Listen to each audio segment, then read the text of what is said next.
Hello my dear friends, आप सभी का स्वागत है हमारे अपने YouTube channel special field special study में। आज इस वीडियो में हम बात कर रहे होंगे इंट्रोडक्शन टू डिसेबिलिटी यानी कि डीएड डिप्लोमा में जो आप लोग फर्स्ट ईयर के फर्स्ट सेमेस्टर में थ्योरी पेपर पढ़ते हैं, ये वही पेपर है इंट्रोडक्शन टू डिसेबिलिटी, जिसमें आज हम लोग इस वीडियो में यूनिट 2 के अंतर्गत सब यूनिट 2.3 जो है वो रिवीजन क्लास के रूप में यहाँ पर लेकर आए हैं। तो आप लोग इस क्लास को ज़रूर रिवीजन क्लास के रूप में लीजिएगा, क्योंकि आप लोगों को एक बार पढ़ा दिया गया है पूरा, तो यहाँ पे रिवीजन कराया जा रहा है। आप लोग इसके माध्यम से जो कुछ भूले हैं वो यहाँ से आप लोगों को याद हो जाएगा, और आने वाले जो पेपर हैं आपके डीएड के, उसमें भी काफ़ी आप लोगों को लाभ मिलने वाला है इससे। तो आप लोग वीडियो बिल्कुल भी स्किप मत करिएगा। चलिए हम लोग देखते हैं कि जो हमें यूनिट पढ़ना है, सब यूनिट, उसमें हमें क्या पढ़ना है। तो इसमें हमें सबसे पहले hearing impairment, deafness and hard of hearing पढ़ना है, यानी कि सब यूनिट 2.3। इसके पहले हम लोगों ने locomotor disability, polio, cerebral palsy, muscular dystrophies के बारे में हम लोगों ने विस्तार से अध्ययन किया है। यानी कि रिवीजन क्लास जो चली है बहुत ही अच्छी चली है, आप लोग जा करके चैनल पे विजिट कर सकते हैं। और आप लोगों का 2.2 भी, जिसमें क्लियरली सारी चीज़ों को बताया गया है, visual impairment, blindness and low vision. तो ये सारी चीज़ें आप लोगों को अगर दोबारा से रिवीजन करना है या जानना है इसके बारे में, अगर आप लोग नए भी हैं तो भी जुड़ करके आप लोग यहाँ से रिवीजन कर सकते हैं अपना। तो चलिए हम लोग स्टार्ट करते हैं आज hearing impairment, deafness and hard of hearing के बारे में। तो चलिए हम लोग जानते हैं श्रवण बाधिता के बारे में, हियरिंग इम्पेयरमेंट क्या होता है। सबसे पहले इसका इंट्रोडक्शन करेंगे, जिसमें ये कहा गया है कि जो सुनने की शक्ति होती है, इसमें किसी भी प्रकार की अगर कमी आ रही है या सुनने में किसी भी प्रकार की कठिनाई महसूस हो रही है या कोई बाधक के रूप में आ रहा है, तो वो क्या कहलाएगा? श्रवण बाधिता। यानी कि सुनने की शक्ति में किसी भी प्रकार की कमी या सुनने में बाधक या सुनने में कठिनाई क्या कहलाता है? श्रवण बाधिता कहलाता है, हियरिंग इम्पेयरमेंट। या किसी भी आयु सीमा में हो सकता है या किसी भी स्तर तक हो सकता है, यानी कि किसी भी एज में बच्चे के हो सकता है, चाहे वो जन्म से हो, चाहे जन्म के बाद हो या जन्म के समय भी हो सकता है बच्चों में। अगर इसका स्तर देखें तो कभी कभी क्या होता है, बच्चों को थोड़ा बहुत सुनाई देता है और बाकी चीज़ें वो नहीं सुन पाते हैं, हल्का फुल्का ही सुन पाते हैं, तो उन्हें हियरिंग ऐड की ज़रूरत होती है। तो कुछ बच्चे ऐसे भी होते हैं जिनमें बिल्कुल भी नहीं सुनने की क्षमता होती है, तो उनमें भाषा विकास भी नहीं हो पाता है। तो इसीलिए यहाँ पे ये कहा गया है कि ये किसी भी आयु सीमा तक होती है या किसी भी स्तर तक हो सकता है। यदि सुनने की बाधा अधिक शक्तिशाली हो जाए तो व्यक्ति में वाणी विकास भी नहीं होता है और इसके साथ साथ मौखिक संप्रेषण भी नहीं हो पाता है। यानी कि जब बच्चा सुन नहीं पाएगा तो जाहिर सी बात है कि उसमें ना तो उसके भाषा विकास पर किसी भी प्रकार का आपको पॉजिटिव रिजल्ट मिलेगा, ना ही कम्युनिकेशन करने में वो सफल होगा, जिससे उसका जो मौखिक रूप से अपने जो विचार होते हैं या भावनाएं होती हैं, इच्छाएं होती हैं, वो दूसरों के सामने बोल करके प्रकट करता है और दूसरों के विचारों को भी वो समझता है, तो वो चीज़ें यहाँ पर नहीं हो पाती हैं। यानी कि बच्चा जब संप्रेषण नहीं कर पाएगा, अपनी भावनाओं को वो बोल कर व्यक्त नहीं कर पाएगा, तो फिर वो दूसरों का भी सुन भी नहीं पाएगा और समझने में भी उसे प्रॉब्लम आएगी।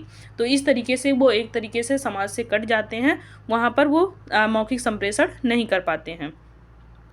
इसके लिए सबसे ज़रूरी क्या होता है, अगर उन्हें मौखिक संप्रेषण करना है तो वो सबसे ज़्यादा ज़रूरी काम होता है कि बोलना और सुनना, दोनों चीज़ें बहुत ही महत्वपूर्ण होती हैं मौखिक संप्रेषण के लिए भी, इसके साथ साथ भाषा विकास के लिए भी।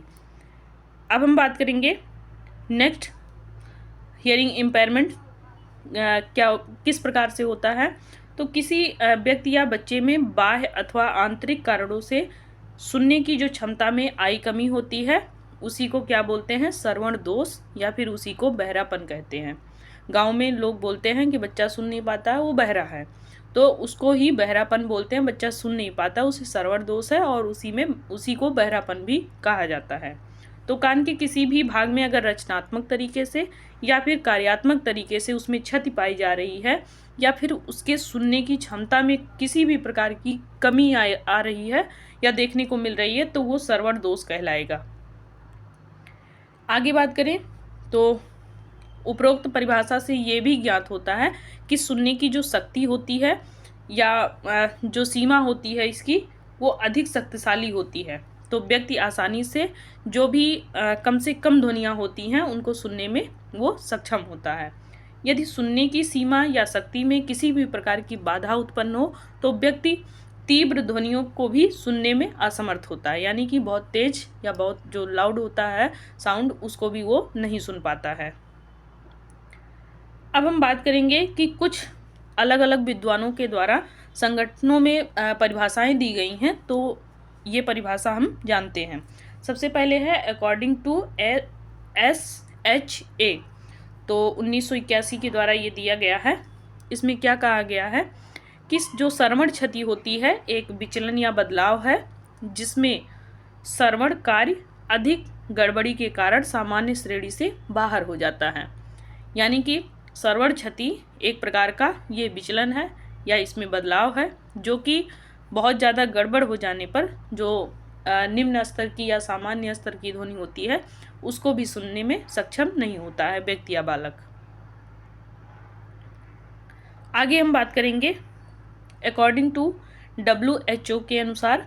तो WHO के अनुसार ये कहा गया है कि मानव के उसके तरीके तथा विभिन्न प्रकार की जो उसकी क्रियाएं होती हैं यदि वो क्षतिग्रस्त हो जाएं या उसमें अक्षमता पाई जाए, तो अक्षमता क्या कहलाता है कि विभिन्न प्रकार की जो कमी होती है उसके आधार पर ये अक्षमता निर्धारित की जाती है।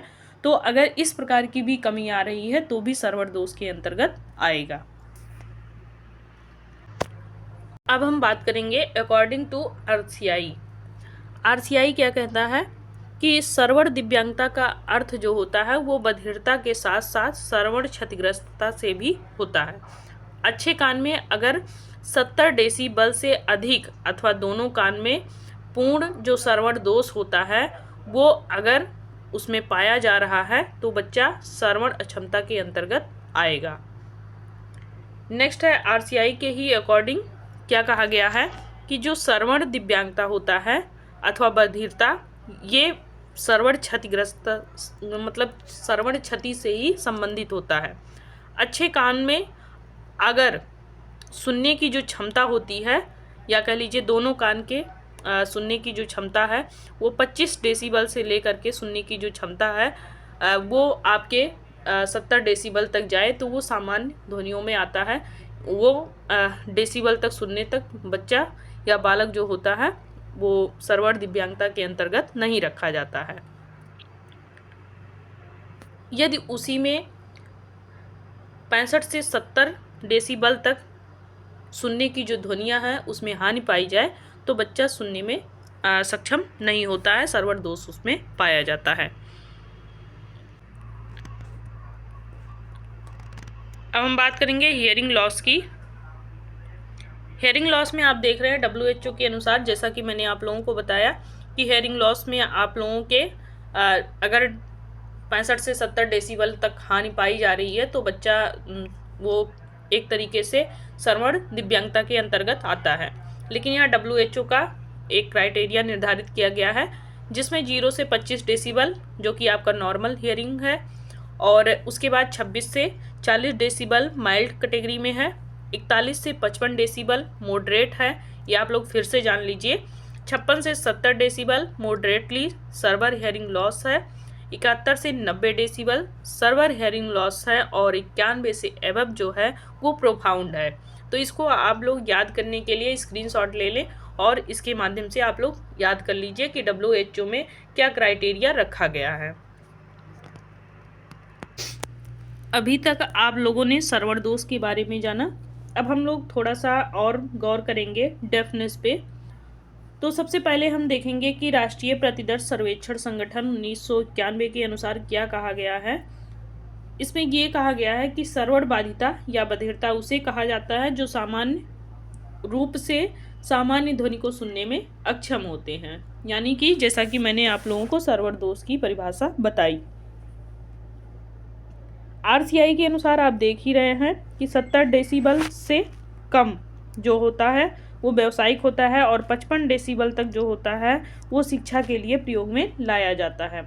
यानी कि 55 से 70 डेसिबल तक अगर इसके बीच में हानि पाई जा रही है या यहाँ तक हानि पाई जा रही है तो बच्चे को सुनने में दिक्कत आएगी। उसके बाद हम विकलांगजन अधिनियम 1995 के अनुसार अगर देखते हैं तो वह व्यक्ति जो श्रवण बाधित कहा जाएगा, जो 60 डेसिबल या उससे अधिक जो डेसिबल हैं उसके सुनने की क्षमता उसमें अगर है तो उससे अधिक अगर सुनने की क्षमता है तो यानी कि उसमें भी श्रवण दोष पाया जाएगा। समाज कल्याण के द्वारा देखते हैं कि जब किसी व्यक्ति के एक कान में 60 डेसिबल श्रवण क्षतिग्रस्त हो तथा दूसरा कान अच्छा हो तो उच्च शिक्षा के लिए उसको उपयोगी कर सकते हैं। नेक्स्ट है केस ऑफ डेफनेस। इसमें बहुत सारे कारण होते हैं, जैसे कि आपके आनुवंशिक कारण। आनुवंशिक कारण में ये कहा जाता है कि जैसे कि अगर माता पिता बहरे होते हैं तो उनमें श्रवण दोष देखने को मिलता है, यानी कि माता पिता में अगर श्रवण दोष है तो बच्चे में भी ये चीज़ें देखने को मिल सकती हैं। यदि अत्यंत निकट जो संबंधी होते हैं उनमें अगर विवाह होता है तो इस तरह से भी बच्चे में श्रवण दोष आ सकता है। या फिर जन्मजात दोष भी पाया जा सकता है जो कि आनुवंशिक हो सकता है, माता पिता से या अन्य भाई बहन से या फिर दादा से या फिर नाना नानी से, इन लोगों से भी ये चीज़ें मिल सकती हैं। इसमें आपके जो होता है जीन्स का भी प्रभाव देखने को मिलता है जो कि उसमें विद्यमान होता है बच्चे में। माता और पिता दोनों में अगर एक तरीके से ये जीन है तो फिर बच्चे में देखने को श्रवण दोष मिलेगा। माता और पिता में से किसी एक में है अगर प्रबल जीन्स जो श्रवण दोष का तो बच्चे में भी आएगा। या लिंग संबंधी किसी भी प्रकार से उसमें थोड़ा सा भी गड़बड़ हो रहा है तो भी बच्चा प्रभावित होगा। जर्मन खसरा 1980 में जर्मन खसरा एक महामारी के रूप में फैला था। तो उस समय जो गर्भवती महिलाएं होती थी अगर वो इस बीमारी से पीड़ित होती थी तो उनकी जो संतानें होती थी वो अक्सर श्रवण दोष उनमें देखा गया है, यानी कि श्रवण क्षतिग्रस्तता उनमें मिलती थी। अब हम बात करेंगे नेक्स्ट, गर्भावस्था में अगर किसी भी प्रकार की क्षति हो जाए, जैसे माँ कोई जहरीली पदार्थ का सेवन करे, मादक पदार्थों का सेवन करे तो इससे भी बच्चे में आपके श्रवण दोष मिलेगा। शराब का सेवन करे या अनुचित दवाओं का प्रयोग करे बिना डॉक्टर की सलाह के।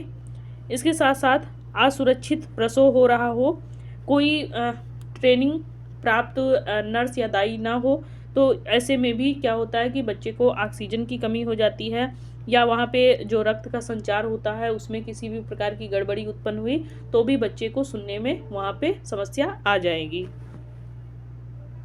या फिर माँ किसी बीमारी से ग्रसित हो या बच्चा बीमारी से ग्रसित हो जाए, दुर्घटना हो जाए कोई, तो इससे भी बच्चे को नुकसान पहुंचता है और उसमें श्रवण दोष देखा जाता है। उच्च ध्वनियाँ, यानी कि कभी कभी जोर से जो धमाका होता है वो ज़्यादातर कानों को प्रभावित करता है, उसके जो कर्णपटल होते हैं या कान के जो पर्दे होते हैं वो फट जाते हैं। इससे जो बच्चा होता है वो अधिकतर उच्च ध्वनियों को ही सुन पाता है और ऐसे होते होते क्या होता है कि एक समय आता है कि बच्चा अपने सुनने की क्षमता को खो देता है। आगे बात करेंगे आयु।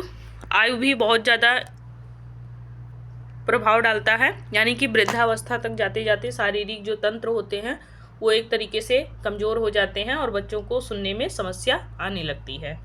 संतुलित आहार की बात करें, अगर माँ को संतुलित आहार नहीं मिल रहा है या बाद में बच्चे को संतुलित आहार नहीं मिल रहा है तो इससे भी बच्चों में सुनने की क्षमता जो होती है वो अक्सर बच्चे खो देते हैं या उसका अच्छे से विकास नहीं हो पाता है।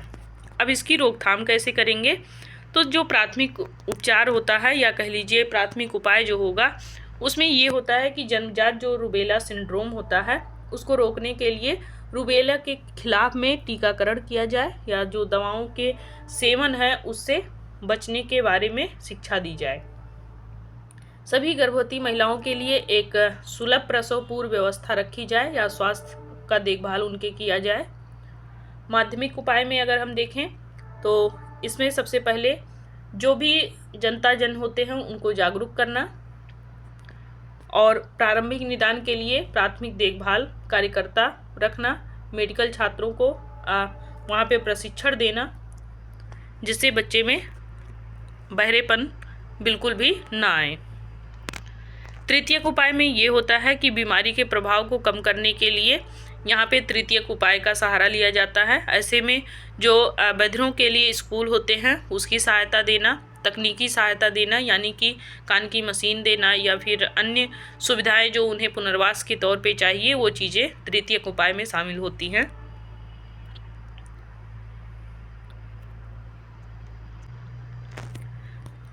इन तीनों के अतिरिक्त राष्ट्रीय स्वास्थ्य मिशन के अंतर्गत और भी यहाँ पे उद्देश्य हैं और राष्ट्रीय बधिरता रोकथाम है जिसमें NPPCD जो है ये शुरुआत किए हैं कई कार्यक्रम। तो इसमें देखते हैं कि बीमारी या चोट के कारण जो परिहार होता है या ह्रास होता है श्रवण का, इसको रोका जाए और श्रवण क्षमता ह्रास या फिर बधिरता के लिए जो उत्तरदायी कान की समस्या होती है उसकी सबसे पहले पहचान की जाए, फिर उसका निदान किया जाए और उसके उपचार की व्यवस्था की जाए। बहरेपन से जो पीड़ित सभी आयु वर्ग के व्यक्ति होते हैं उनमें चिकित्सीय पुनर्वास दे करके बच्चों को थोड़ा बहुत सुनने की जो क्षमता होती है उसको विकसित करना। बहरेपन से पीड़ित जो व्यक्ति होते हैं उनको पुनर्वास कार्यक्रम की निरंतरता को सुनिश्चित करना जिससे जो कुछ भी मौजूद सुनने की क्षमता है उसको मजबूत बनाया जा सके। उपकरण, सामग्री, प्रशिक्षण, ये सभी चीज़ें आप सहायता के रूप में बच्चों को दे सकते हैं। अब हम बात करेंगे बधिरता के प्रकार यानी कि टाइप ऑफ डेफनेस। इसमें जो है जिन व्यक्तियों को सुनने में अत्यंत कठिनाई का सामना करना पड़ता है वो श्रवण बाधित कहलाते हैं, ये आप जानते ही हैं। इनमें ध्वनि के सुनने की जो क्षमता होती है वो 1 से 130 डेसिबल तक होती है। यदि वह 130 डेसिबल से ऊपर हो जाए तो फिर जो ध्वनि होता है वो एक तरीके से दर्दनाक हो जाता है कि कान में वो सुनने में बहुत ज़्यादा दिक्कत कर देता है। इसमें सबसे पहले है आपके कम श्रवण बाधित। कम श्रवण बाधित का मतलब वही होता है कि आप 55 से 70 डेसिबल तक अगर आपके कान में ह्रास पाया जा रहा है तो वो आपका एक तरीके से सुनने की क्षमता को व्यक्ति खो देता है। यदि यहाँ पे 65 डेसिबल उसका सामान्य स्तर होता है, बातचीत का स्तर होता है, वही 31 से 51 डेसिबल जो होता है श्रवण बाधिता के लिए वहाँ पे बच्चे को इंडिकेट किया जाता है एक तरीके से, और व्यक्ति 54 डेसिबल तक की जो ध्वनि होती है उसको नहीं सुन पाता है तो उसको क्या बोलेंगे, कम श्रवण बाधित। यानी कि 54 डेसिबल की ध्वनि या 31 से 51 डेसिबल की ध्वनि वो नहीं सुन पा रहा है तो वो कम श्रवण दोष में आएगा। यानी कि कुछ बच्चा इससे ऊपर डेसिबल अगर बढ़ाया जाएगा तो बच्चा कुछ सुन पाएगा। मंद श्रवण बाधित में आपके क्या होगा कि इसमें ऐसे व्यक्ति आएंगे जो 55 से 69 डेसिबल तक सुन सकते हैं, लेकिन जो सामान्य स्तर होगा उस पे वो बच्चे नहीं सुन पाएंगे। गंभीर का मतलब ये होगा कि 70 से 89 डेसिबल तक ये बच्चे सुन पाते हैं और ये व्यक्ति काफ़ी ऊंचा सुनते हैं। फिर पूर्ण में हम बात करेंगे कि व्यक्ति यहाँ पे बिल्कुल भी नहीं सुन पाएगा, यानी कि 90 डेसिबल की भी आवाज़ उसको बिल्कुल भी नहीं सुनाई देगी। तो वो किस कैटेगरी में आता है बच्चा, डेफ में। अब हम बात करेंगे हार्ड ऑफ हियरिंग की। तो इसमें ये कहा गया है कि श्रवण कठिनाई में WHO के द्वारा सुनने में जो कठिनाई का तात्पर्य है यानी कि श्रवण हानि से है, या तो ये अति अल्प होगा या गंभीर होगा। आमतौर पर जो बोली जाने वाली भाषा होती है या मध्यम संवाद जो हम लोग करते हैं, एक दूसरे से कम्युनिकेशन करते हैं, इन्हें अगर श्रवण उपकरणों के माध्यम से यानी कि हियरिंग ऐड के माध्यम से अगर हम उस चीज़ को सुन रहे हैं तो फिर उसको हम क्या बोलेंगे, हार्ड ऑफ हियरिंग। अब इसमें कौन कौन से कारण बन सकते हैं सुनने के, तो सबसे पहले वृद्धावस्था होती है कि अगर उम्र ढलती जा रही है तो कान के सुनने की जो क्षमता होती है वो कम हो जाती है। अचानक कोई तेज आवाज़ में संपर्क करे आपसे तो इससे भी दिक्कत आती है। अत्यधिक अथवा मध्यम तीव्रता के शोर से निरंतर संपर्क में अगर आप बने हैं, यानी कि बहुत कम मात्रा में आवाज़ सुन रहे हैं, बहुत स्लो में सुन रहे हैं, तो आपका वहीं पे जो और सुनने की क्षमता होती है वो बढ़ती नहीं है, वहीं पे टिक जाती है। और अगर आप बहुत ज़्यादा लाउड में सुनते हैं तो फिर आप उससे कम की ध्वनियाँ नहीं सुन पाएंगे। कान में संक्रमण हो जा रहा है या कान में दर्द हो रहा है या कोई बीमारी हो रही है, कान के पर्दे में अगर छेद हो जा रहा है तो इससे भी सुनने में कहीं ना कहीं कठिनाई होगी। इसकी रोकथाम आप जानते ही हैं कि इसमें विभिन्न प्रकार से हम रोकथाम कर सकते हैं। यदि बहुत शोरगुल वाले क्षेत्र हैं तो वहाँ पे आप लोग सुरक्षा उपकरण का प्रयोग करें और ऐसे जगहों से आप थोड़ा सा दूर भी रहें तो ज़्यादा अच्छा है। यदि आप अधिक शोर वाले स्थान पर काम करते हैं तो अक्सर वहाँ पे क्या होता है कि गीत संगीत का जो कार्यक्रम लगातार चलता रहता है तो इससे आपके सुनने की जो क्षमता होती है वो काफ़ी हाई लेवल तक हो जाती है, फिर नीचे की ध्वनियाँ सुनने में दिक्कत आती है। तो ऐसे स्थान पर आप बिल्कुल भी ना रहें। तेज आवाज़ में आप संगीत ना सुने, इसके संपर्क में लगातार ना रहें। कान के संक्रमण के लिए सहायता प्राप्त जो भी वहाँ पे चीज़ें दी जाएं तो उस चीज़ को आप लोग डॉक्टर की सलाह से यूज करें और कान में जो भी संक्रमण फैले तो उस चीज़ को आप दूर कर सकते हैं। लेकिन जब आपको ऐसा कुछ करने की बात आती है तो वहाँ पे डॉक्टर की सलाह लेनी होती है। कान के मेल को नियमित रूप से साफ करना।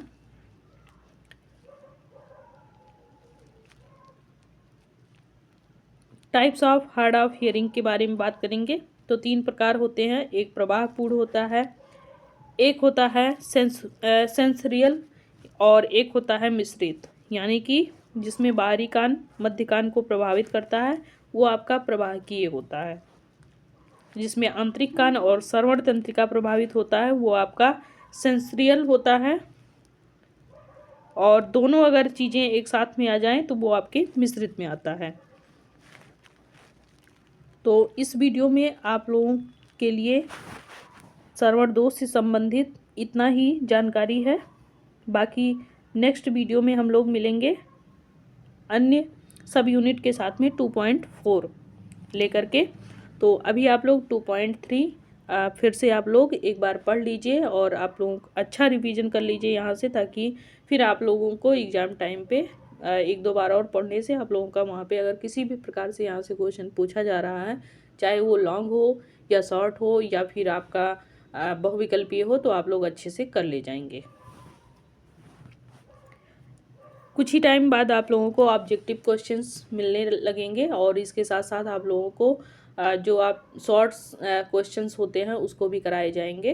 तो आप लोग हमारे साथ में बने रहिएगा ताकि आप लोगों को समय समय पे आप लोगों के ज़्यादा जानकारी ले करके वीडियो आप लोगों को मिलती रहेंगी। तो अगर आप लोग जुड़े रहेंगे तो आप लोगों को वीडियो समय समय पे मिलता रहेगा, जो आप लोगों के लिए काफ़ी हेल्पफुल रहेगा। तो तब तक के लिए बाय बाय, टेक केयर।